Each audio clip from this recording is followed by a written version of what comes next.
The story of Musa, our 14th prophet. The descendants of Prophet Yaqub, otherwise known as Prophet Jacob, were known as Bani Israel, the children of Israel. They had migrated to Egypt. Prophet Musa, otherwise known as Prophet Moses, was born to one of the descendants of Prophet Yaqub in Egypt. Egypt's ruler at the time was the Pharaoh. He hated the Israelite people. One day he sent the order to kill all the newborn baby boys born from the Israelite families. All the newborn baby boys were killed. When Musa's mother had just given birth to Musa, fearing for her son's safety, she left her house, carefully placing her child in a chest, and placed the chest with her child in a nearby river called the River Nile. The chest floated downstream. Musa's elder sister kept sight of the chest and followed it until it reached the stream. The Pharaoh's servants spotted the chest and took it out from the water. They presented it to the Pharaoh and his wife. When the Pharaoh's wife saw the baby inside the chest, she cried tears of joy and embraced the baby with affection. She forbade the Pharaoh from killing the child, and instead they adopted him, allowing him to grow up in the grounds of the royal palace of Egypt. Musa's sister, still nearby, watched on. Later the Pharaoh's wife made reference of her concern of the baby not wanting to feed. Musa's sister came forth, declaring she knew just the person that could help with this matter, a person that could nurse and nourish the baby. Pharaoh's wife, worried about the health of the newly adopted son, agreed to the suggestion. The sister quickly hurried home to her mother to share the news with her about Musa now being adopted by the Pharaoh and a need for a nurse for the child. Musa's mother was so distraught, but now with this news, she was now suddenly relieved and thanked Allah for the blessing. She left with her daughter to head back to the palace immediately. Musa's mother fed Musa, and Pharaoh's wife was pleased and very relieved. By Allah's will, mother and child were reunited once more. Musa grew up healthy and strong. He had good manners and great character. The people of Egypt were very fond of him. A day came when Musa went for a walk. He saw an Egyptian soldier beating an Israelite very badly. The Israelite pleaded to Musa to help him. Musa stepped forward and struck the soldier with his fist, instantly killing him. Musa was filled with sorrow and regret and sought forgiveness of Allah. The following day, Musa saw the same man fighting again with an Egyptian soldier. He asked Musa for help. Musa, aware of his previous sin that he had committed, grew angry with the man. The man said to Musa, "Is it your intention to kill me as you did a man yesterday?" On hearing that statement, the Egyptian soldier quickly departed, informing the people of Pharaoh of the crime. The people intended to kill Musa. A righteous man came from the other side of the city and warned Musa of the people's intentions. Musa, in a state of fear, left Egypt. He headed to a land by the name of Midian. After a very long journey, he finally arrived. He saw some shepherds watering their flocks at a nearby well. He noticed two women standing back from the well. With his curious mind, he approached the women and asked them why they were standing back from the well. They explained that they had to wait for the men to finish watering their flocks, and that their father was elderly and they had to collect the water as he was not able. When Musa heard this, he collected the water for them. The shepherds grumbled, but as Musa was a very strong and healthy man, they allowed him to continue collecting the water for the women. Later, one of the women returned to find Musa, informing him that her father would like to meet him. Musa agreed.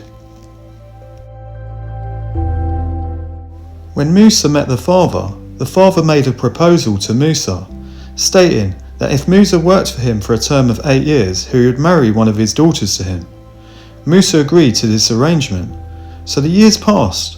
Musa looked after the land and the animals. He was happily married and lived a very content life. But one day he felt the need to return to Egypt. Prophet Musa and his family started their journey to Egypt. One night when they was travelling, it was very cold, when they were near a place called Mount Sinai. Musa had lost his way. Allah had wanted to honour Musa with prophethood. Musa spotted a fire in the distance. He said to his family, "Wait, verily, I have seen a fire. Perhaps I can bring some burning brand therefrom, or find some guidance at the fire." When Musa approached the fire, he was called by his name. "O Musa, verily I am your Lord, so take off your shoes. You are in a sacred valley, Tuwa. And I have chosen you, so listen to that which will be revealed to you. Verily I am Allah, La ilaha illa ana. None has a right to be worshipped but I. So worship me and perform as-salat, prayer, for my remembrance." Allah then showed him some miracles. Allah told him to throw down his stick on the ground, and it turned into a snake. Then he told him to put his hand into his garment. His hand came out bright glowing white. He told Musa to go to the Pharaoh and confront him regarding his evil ways. Musa asked if his elder brother, Harun, otherwise known as Aaron, could go with him. He was also blessed with prophethood to confront the Pharaoh. Allah agreed and said, "Go, both of you, to Pharaoh. Verily he has transgressed all bounds in disbelief and disobedience, and behaved as an arrogant and as a tyrant. Say to him, Verily we are messengers of your Lord, so let the children of Israel go with us, and torment them not. Indeed, we have come with a sign from your Lord, and peace will be upon him who follows the guidance." Prophet Musa met with Prophet Harun back in Egypt and shared with him their mission. So Prophet Musa and Prophet Harun went to meet the Pharaoh. Musa conveyed the message of the true God Allah and requested the people of Israel to be released. The Pharaoh arrogantly laughed at this. Prophet Musa warned the Pharaoh that he would be struck by calamities if he did not take the guidance of Allah. The Pharaoh refused to listen. He saw himself as superior to Allah. The Pharaoh asked Prophet Musa to produce a sign from his God. Prophet Musa threw down his stick and it became a snake. Prophet Musa then drew his hand and it glowed brightly white in colour. The beholders that observed this were stunned, but the Pharaoh accused Prophet Musa of sorcery. Pharaoh then organised many sorcerers of his own to come to the palace, offering them great reward. All the people within the kingdom were gathered together. Pharaoh's sorcerers threw down their sticks and rope. They appeared to transform into snakes. Again, Prophet Musa threw down his stick, which became a snake, swallowing up all the sorcerers' falsehoods. The sorcerers then believed in the message that Prophet Musa conveyed, falling down prostrate, saying, "We believe in the Lord of the Alamin, mankind, jinn, and all that exists." This infuriated the Pharaoh. He threatened the sorcerers by saying, "How can you believe in any other god but me?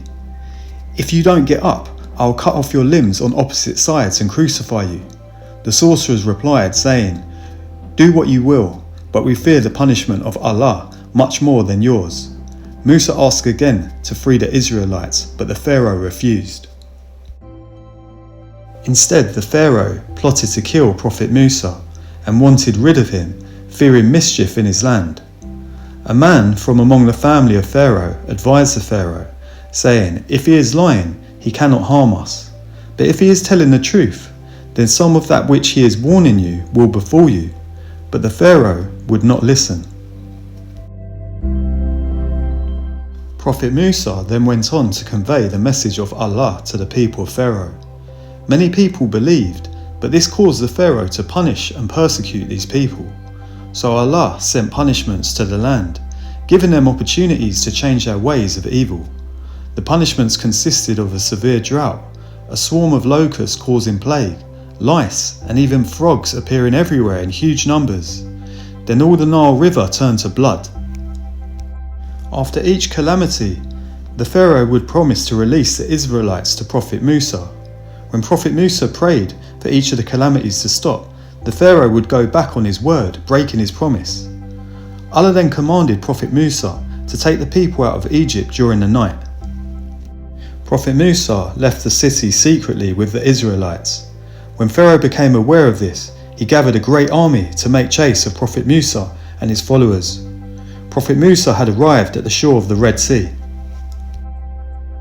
With the Pharaoh in close pursuit, Allah told Prophet Musa to strike his stick on the sea. Prophet Musa followed the instruction. The sea parted. Each side of the sea was like a huge mountain, creating a path for Prophet Musa and the Israelites to pass through. A true miracle. So Prophet Musa guided his people safely to the opposite shore. The Pharaoh and his army thought he had Prophet Musa trapped. He raced after them towards the path of the parted Red Sea. As the Pharaoh and his army approached Prophet Musa and the Israelites, the sea suddenly came crashing down, drowning each and every one of them. Prophet Musa and his people continued their journey, seeking the promised land in Palestine, the land of abundance. The Israelites were to be an example of all mankind to follow. The sun beat down on them with an unbearable heat. Allah graced them with clouds that followed them, shielding the people from the intense heat. It was difficult to provide food and water for all the people on the journey, and the people complained to Prophet Musa. Allah told Prophet Musa to strike a nearby stone with his stick. Water gushed forth with 12 separate springs, each of the 12 tribes knowing their place for their own water. Allah sent them down food called al-manna from the skies for their sustenance, of which the people ate, but they soon complained, asking for something else to eat. Allah then sent them quails, which they could easily catch and cook to eat. Even after all the blessings provided to them, they complained further, asking to go back to Egypt, even questioning Prophet Musa about the promised land and if it even existed. This saddened Prophet Musa, as the people had quickly forgotten their former condition at the hands of the Pharaoh. Regardless, they travelled on until they reached Mount Sinai, the place where Prophet Musa was originally given prophethood. Prophet Musa informed the people he would ascend the mountain to seek guidance alone and to wait for him to return. He left Prophet Harun in charge in his absence. When Prophet Musa reached the top, Allah spoke to him once more. He gave Prophet Musa stone tablets, which had special laws to govern the Israelites. Allah instructed Prophet Musa to take the tablets back to his people and ensure the laws were followed strictly. Prophet Musa was gone for 40 nights in total. During this time, the Israelites had become impatient, taunting and disrespecting Prophet Harun. One of the men, called Al-Samari, had gathered all the jewelry and made a golden calf for the people to worship, insisting that this was a god of them and a god of Musa. He told the people that Prophet Musa had abandoned them, therefore they must bow down to the calf for guidance. The ignorant people started to worship the golden calf.